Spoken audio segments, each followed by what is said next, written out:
Hello दोस्तों, स्वागत है आपका अपनी YouTube channel Rohit Goswami law classes में। और आज मैं आपको कराने वाला हूं LLB सेकेंड ईयर। सेम है हमारा फोर्थ। एक्ट है लेबर लॉ। कोड नंबर है 4002। क्वेश्चन नंबर है हमारा 11। अब से पहले आपकी प्ले लिस्ट पे मैं 10 क्वेश्चन डाल चुका हूं। आप ऑलरेडी उनको देख भी चुके होंगे और आपसे बताना चाहता हूं कि आप उन्हें अगर नहीं देख पाए हो तो देख लीजिएगा। ठीक है, 10 क्वेश्चन मैं डाल चुका हूं। दूसरी बात, जो मैंने क्वेश्चन नंबर 10 जो आपका कराया था, क्वेश्चन नंबर 10 मैंने बोला था कि पार्ट नंबर 1 है, पार्ट नंबर 1 है। और ये जो क्वेश्चन नंबर 11 है ये पार्ट नंबर 2 है। ठीक है, आगे चलते हैं।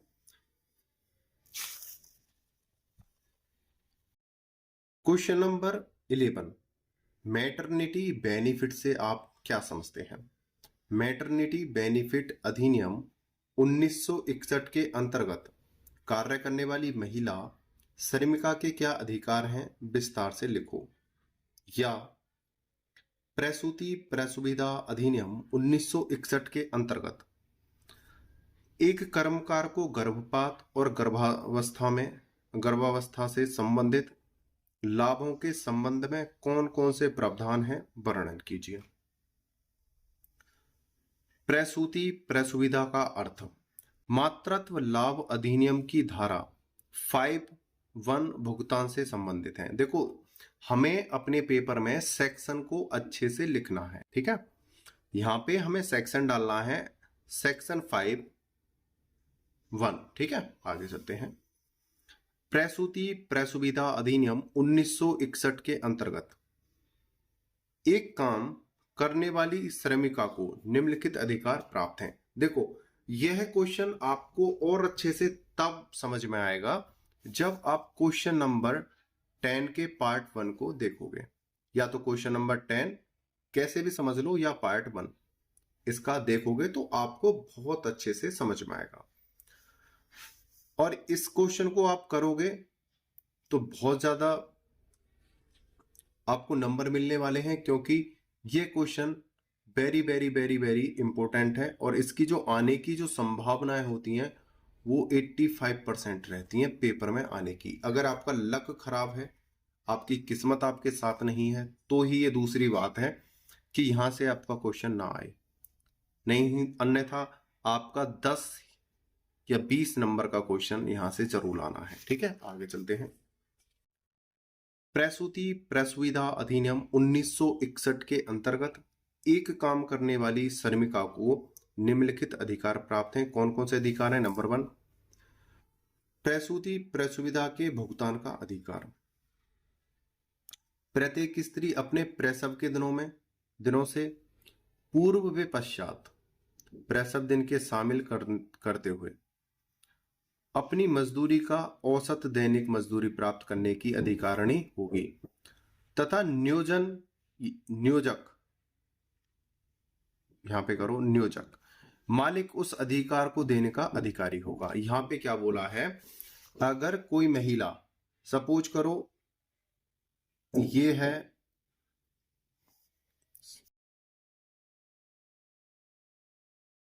ये काल है प्रसव, बच्चे का जन्म हुआ है, बच्चे का जन्म आज हुआ है। ठीक है, आज पहले और बाद। इस महिला को जो पहले से ही छुट्टी दी जाएगी, वो कितनी छुट्टी दी जाएगी आगे हम पढ़ेंगे। प्रसव से पहले और प्रसव के बाद, इन तीनों समय को मिलाकर जो भी समय है, ठीक है, उस महिला की तनख्वाह उसे बरकरार दी जाएगी। कोई एक भी दिन की तनख्वाह नहीं काटी जाएगी, कोई भी पैसा नहीं काटा जाएगा, उसको बरकरार तनख्वाह मिलती रहेगी। ठीक है, और तनख्वाह के साथ साथ जो प्रसव सुविधाएं होती हैं, जो प्रसव लाभ होते हैं, वो भी महिला को मिलेंगे। आगे चलते हैं। और ये देगा कौन? मालिक। कौन मालिक? कंपनी का, संस्था का। चाहे वो राज्य की हो, केंद्र की हो, या कोई प्राइवेट हो, या सार्वजनिक हो, या अन्य कोई संस्था हो। आगे चलते हैं। यह लाभ स्त्री को प्रसूति होने के तुरंत 6 सप्ताह की अवधि तक उसकी औसत मजदूरी के बराबर दिया जाएगा। अब ये नहीं है कि महिला से बोल दिया कि हम आपको दे देंगे, साल गुजर गए, 2 साल गुजर गए, 4 साल गुजर गए, नहीं। प्रसूति होने के तुरंत 6 सप्ताह में, मतलब बच्चे के जन्म के 6 सप्ताह के तुरंत बाद उसे दे दी जाएगी वो धनराशि। चलते हैं आगे। कोई महिला नियोजक पर प्रसूति लाभ की मांग तब तक नहीं कर सकती जब तक प्रसूति महिला ने वहां लगातार काम ना किया हो। क्वेश्चन नंबर 1 नंबर 1 में, क्वेश्चन नंबर 10 में हमने बताया था कोई महिला इस प्रकार का लाभ कब प्राप्त कर सकती है। एक बार और बता देता हूं। या तो 1 वर्ष से कार्य कर रही हो, कार्यरत हो, या प्रसव से पहले, जो ये पहला जो समय है 80 दिन कार्य किया हो, जिसमें छुट्टी भी शामिल है। ठीक है, 80 दिन प्रसव से पहले कार्य किया हो, वही महिला इसका लाभ ले सकती है। आगे चलते हैं। किसी महिला की इस दौरान मृत्यु हो जाती है तो उसे मृत्यु दिन तक ही लाभ मिलेगा। अब सपोज करो प्रसव से पहले अगर महिला को छुट्टी मिली, या प्रसव के बाद महिला को महिला को प्रसव से पहले भी छुट्टी मिलती है, प्रसव के बाद भी छुट्टी मिलती है। ठीक है, और इसका नाम कंपनी के रजिस्टर में चलता रहता है तनख्वाह के लिए, पैसे के लिए।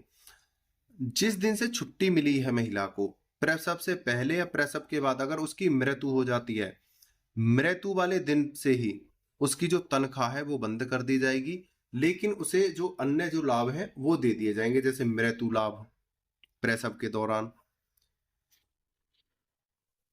और ये लाभ अब बोलोगे जब महिला ही मर चुकी है तो वो किसे दी जाएगी? भाई महिला, हो सकता है प्रसव हुआ, बच्चे का जन्म हुआ और बच्चे के जन्म के बाद महिला मर गई लेकिन बच्चा जिंदा है, तो बच्चे का भरण पोषण होगा उस पैसे से। या महिला के पहले से ही कुछ बच्चे हैं तो उनका भरण पोषण होगा। उम्मीद करता हूं बात समझ में आई होगी। एक बार और समझा देता हूं। प्रसव से पहले भी महिला को छुट्टी मिलती है, प्रसव के बाद भी महिला को छुट्टी मिलती है, यानी जन्म से पहले भी, बच्चे के जन्म से पहले भी छुट्टी मिलती है, बच्चे के जन्म के बाद भी छुट्टी मिलती है। जब से छुट्टी मिलती है और जब तक छुट्टी चलती है, इसको तनख्वाह बरकरार मिलती रहती है। किसी कारण से महिला को जब छुट्टी मिली है प्रसव से पहले की और प्रसव से बाद की, इस दौरान किसी भी तारीख को अगर महिला की मृत्यु हो जाती है तो मृत्यु वाले दिन से ही तनख्वाह बंद हो जाएगी। लेकिन जो अन्य लाभ जो मिलने थे महिला को, जैसे मृत्यु के लिए दाह संस्कार के लिए खर्चा, बच्चे का जन्म हो गया है उसके खर्चा पानी के लिए पैसा, या अन्य बच्चे हैं उसके लिए खर्चा पानी, जो अन्य लाभ है वो दे दिए जाएंगे, लेकिन तनख्वाह उसी दिन स्टॉप कर दी जाएगी। आगे चलते हैं। और ये कौन कहता है? सेक्शन 5(2) कहता है प्रसूति स्त्री 26 सप्ताह की अधिकारिणी होगी। 8 सप्ताह प्रसूति से पहले और 18 प्रसूति के बाद। सेक्शन 5(2) कहता है 8 सप्ताह पहले और 18 बाद में। आगे चलते हैं। यदि किसी महिला के 2 बच्चे पहले से हैं तो उसे 12 सप्ताह मिलेंगे। 6 सप्ताह प्रसव से पूर्व और 6 सप्ताह प्रसव के पश्चात मिलेंगे। देखो यहां पे क्या है, एक यहां पे बना लेते हैं डायग्राम सा आपको समझाने के लिए और अच्छा सा। 3 स्टेज हैं, जन्म, पहले, बाद में। ठीक है, अगर महिला का पहला बच्चा होने वाला है, महिला का पहला बच्चा है, तो जन्म से पहले 8 सप्ताह मिलेंगे। किसे? महिला को, प्रसव से पहले। जन्म तो आपको समझने के लिए बोला है, प्रसव से पहले 8 सप्ताह मिलेंगे और प्रसव के बाद 18 सप्ताह मिलेंगे। अगर प्रथम बच्चा है तो कौन सा बच्चा है? प्रथम। अगर महिला के 2 बच्चे पहले से हैं, महिला के 2 बच्चे या 1 बच्चा पहले से है, तो उसे 6 सप्ताह पहले और 6 सप्ताह बाद में मिलेंगे। ठीक है, ये ध्यान रखना। पहला बच्चा है, प्रथम बच्चा,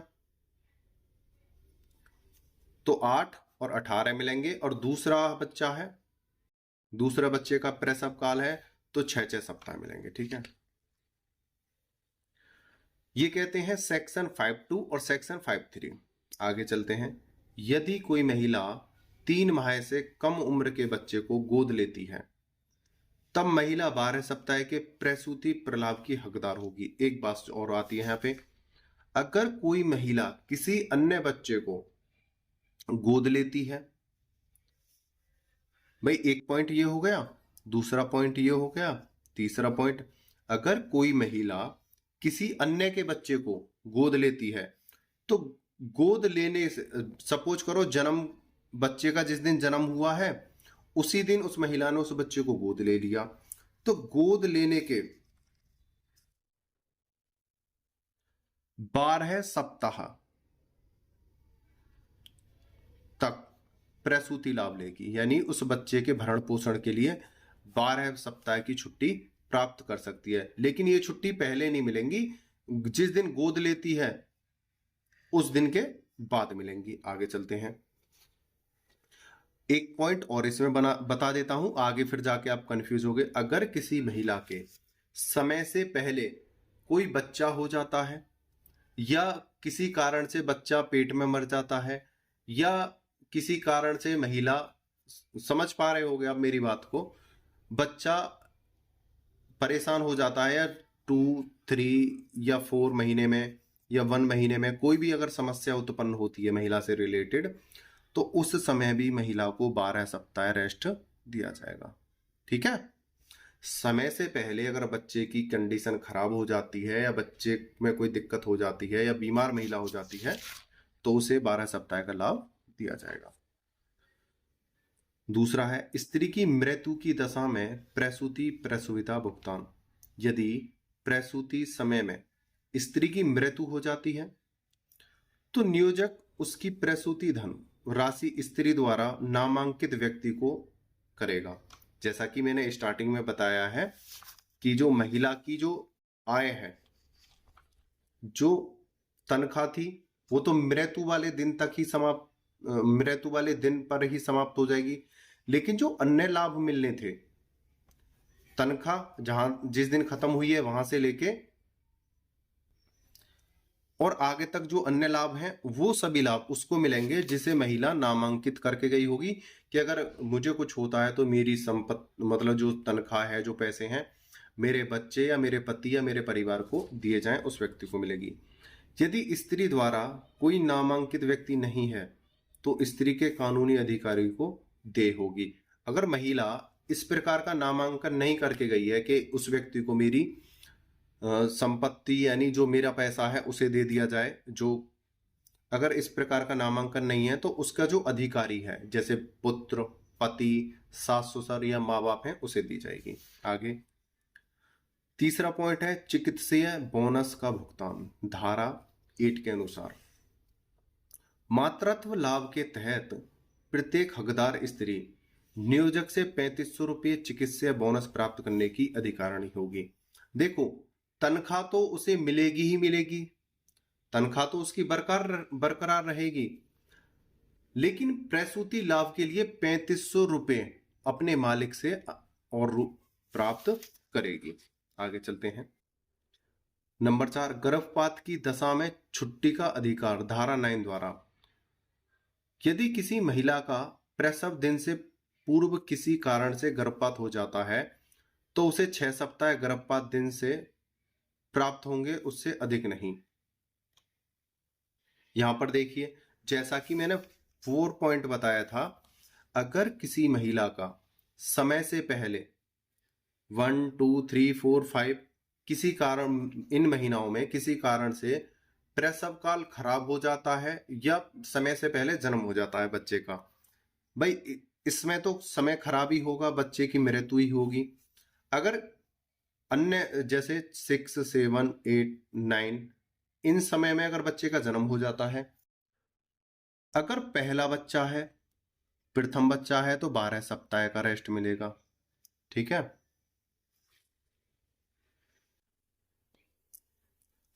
अगर दूसरा बच्चा है और प्रसव खराब हो गया है तो 6 सप्ताह मिलेंगे।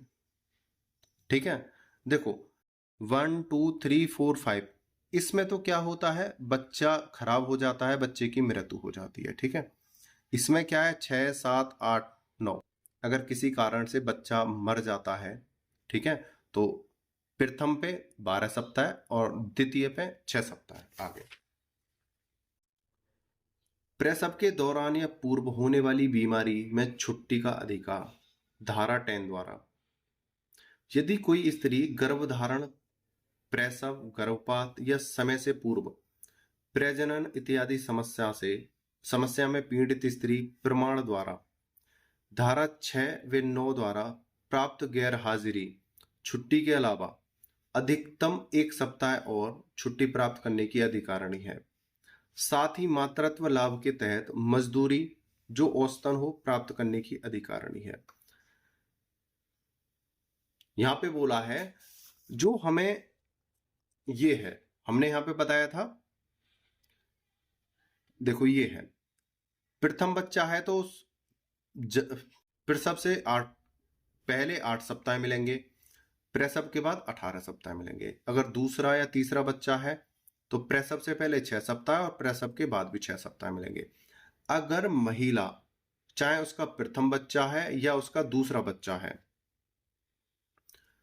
वो प्रसव से अन्य किसी बीमारी से पीड़ित है, प्रसव से अलग अन्य किसी समस्या से पीड़ित है, तो उसे 1-1 सप्ताह आगे पीछे और बढ़ा दिया जाएगा। ठीक है, आगे चलते हैं। और साथ ही जो सप्ताह बढ़ाया गया है उसका भी पैसा उसे मिलेगा। ठीक है, आगे चलते हैं।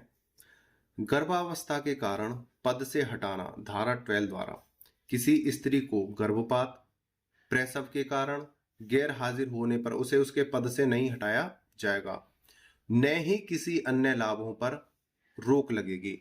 अगर कोई महिला प्रसव के कारण या प्रसव से संबंधित किसी अन्य समस्या के कारण महिला अपने पद पर उपस्थित नहीं है या काम पर नहीं आ रही है तो उसे वहां से काम से नहीं निकाला जाएगा, ना ही उसकी तनख्वाह काटी जाएगी, ना ही उसे अन्य लाभों से रोका जाएगा। ठीक है। नंबर 7, घर से कार्य संपन्न करना। यदि किसी महिला द्वारा संपन्न किए जाने वाले कार्य की प्रकृति ऐसी है जिसे घर से संपन्न किया जा सकता है तो नियोजक प्रलाभ, प्रसूति प्रलाभ। देखो इसको मैं समझा देता हूं।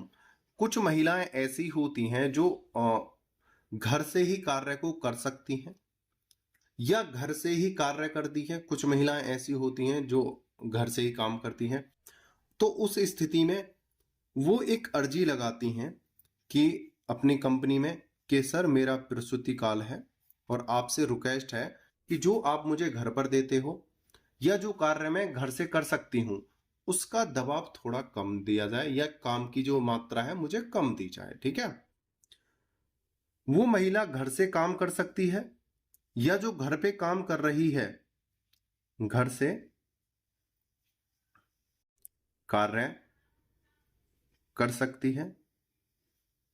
ठीक है, छुट्टी लेकर, या दूसरा घर से कार्य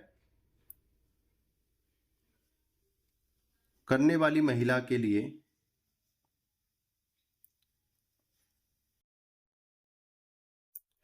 कार्य का भार कम होना चाहिए। ठीक है, इसका अर्थ यह है, आगे और एक्सप्लेन कर दूंगा और समझ गए ना। घर से कार्य संपन्न करना प्रसूति काल में ऐसा कार्य है कि भाई इसकी मतलब इस महिला के बिना चलेगा नहीं, बहुत ज्यादा समस्या हो जाएगी, क्योंकि कुछ पद ऐसे होते हैं कि कुछ व्यक्तियों के ऊपर ही डिपेंड रहते हैं। तो उन महिलाओं को घर तो भेज दिया जाता है कि आप घर चले जाओ, कोई दिक्कत नहीं है, लेकिन आप घर से काम कर लेना और हम आपको बहुत ही कम काम देंगे, जिससे आपकी प्रेगनेंसी पे या आपके प्रसव काल पे कोई समस्या ना हो। ठीक है। प्रलव समाप्त होने पर महिला को घर से कार्य करने की अनुमति दे सकेगा। यदि प्रसव स्त्री छुट्टी पर जाने से पूर्व या कार्य के समय प्रमाण पत्र द्वारा नियोजक से कठिन कार्य न लेने की गुहार करती है, तो नियोजक उसे स्वीकार करेगा, जिससे स्त्री व बच्चे पर कुप्रभाव ना हो। दूसरी बात, महिला ने प्रसव के दिनों में या प्रसव से पहले कहा कि सर मेरे बिना कंपनी का कार्य नहीं चलेगा, तो एक काम करो, मुझे छुट्टी दे दो, मैं घर से कुछ काम कर लूंगी। ठीक है। लेकिन आपसे ये शर्त है कि आप जो कार्य का जो भार है थोड़ा हल्का रखना मेरे ऊपर। ठीक है। ये हो गया 2 पॉइंट। तीसरा पॉइंट, जब ये सभी समय जो समाप्त हो गए हैं, यहां पर जो है बाद के जो समय होते हैं, 18 सप्ताह भी समाप्त हो गए और 6 सप्ताह भी समाप्त हो गए। महिला घर से कार्य कर रही थी, तो महिला एक अर्जी और दे सकती है कि सर मैंने घर से रह के कार्य किया है, मेरी स्थिति इस प्रकार की हो गई है कि मैं घर से ही कार्य कर सकती हूँ, मैं ऑफिस आना तो चाहती हूँ, लेकिन अगर मैं ऑफिस आती हूँ तो आप जो मेरे पे कार्य भार जो है ज्यादा ना देना। ठीक है। एक पॉइंट यहां से ले सकती है, वो कार्य ज्यादा ना ले उनसे, एक ये गुहार लगा सकती है और कंपनी मालिक मानेगा। चौथा, कि सर आपने जो समय मुझे दिया है, वो मेरे लिए अभी और पर्याप्त नहीं है, मेरे बच्चे को कोई समस्या है या अभी मुझे और कोई अन्य समस्या है, तो वे अन्य टाइम और बढ़ा सकती है। ठीक है। नंबर 5, वो ये डिमांड भी कर सकती है कि सर मैं हफ्ते में 2 या 3 दिन और कार्य कर सकती हूं, बाकी की मुझे छुट्टी चाहिए। 18 और 6 सप्ताह प्रसव के बाद, जो सप्ताह समाप्त हो जाने के बाद, इन 3 प्रकार की डिमांड और कर सकती है कि सर मैं काम पर आ रही हूं, कार्य का भार कम रखना, या मुझे अन्य और छुट्टियां चाहिए, या सर मैं हफ्ते में 2 या 3 या 4 दिन कार्य करूंगी, अपने बच्चे की देखभाल के लिए मुझे कुछ हफ्तों में छुट्टी और दे दी जाए। तो इस प्रकार की व्यवस्था कंपनी मालिक करेगा। आगे देखते हैं। निष्कर्ष, संक्षेप में उक्त वर्णनों के आधार पर हम कह सकते हैं कि अपने शब्दों में जो निष्कर्ष है भाई, ये आपको स्वयं करना होगा, क्योंकि मैंने इतना एक्सप्लेन किया है। आप इसके आधार पर अपने शब्दों में कुछ लिख सकते हो जो आपको उचित लगता हो, या आपके पास कोई और उपाय हो या कुछ और विशेषताएं हो, वो आप यहाँ पे बयान कर सकते हो। ये था हमारा पार्ट नंबर 2। पार्ट नंबर 1 मैं आपका करा चुका हूं। उम्मीद करता हूं यह क्वेश्चन आपको अच्छे से समझ में आया होगा। आपने वीडियो को अंत तक देखा, मुझे अच्छे से सुना, उसके लिए धन्यवाद। टेक केयर, बाय बाय, जय हिंद, जय भारत।